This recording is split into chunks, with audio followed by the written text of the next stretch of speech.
Saya rasa semua kerja kita nak pengsan nak dapat duit. Kenapa nak dibazirkan? Allahu Akbar. Nak jawab dengan Allah macam mana nanti? Tapi kan, alhamdulillah. Baik, Puan Syah, sebelum kita tangguhkan, ada last kan mungkin nak kita highlightkan ke apa benda Nasihat kepada pendengar kita kan. sebagai conclusion kita hari ini. Kaum lelaki dan kaum perempuan sama Pertama, kita semua muhasabah. Cari Allah dulu. Sekarang ni, whoever you are, whatever condition you are in, stop.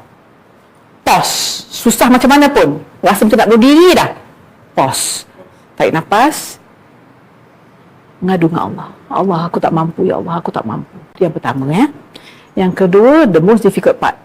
Talk to your partner. Talk to your mother. Talk to your daughter. Talk to your wife. Talk to them. This is the most difficult part. Dengan Allah lebih memudahkan, dengan manusia susah. Cakap dari hati. Put aside ego kita. Put aside semua benda tu. Kau hina, kau tu makhluk. So cakap dengan makhluk lagi seorang ni, minta tolong. Serah diri. Help me. Hutang saya dah banyak. Saya dah tak tahu dah alung dah kejar. Don't simpan seorang-seorang.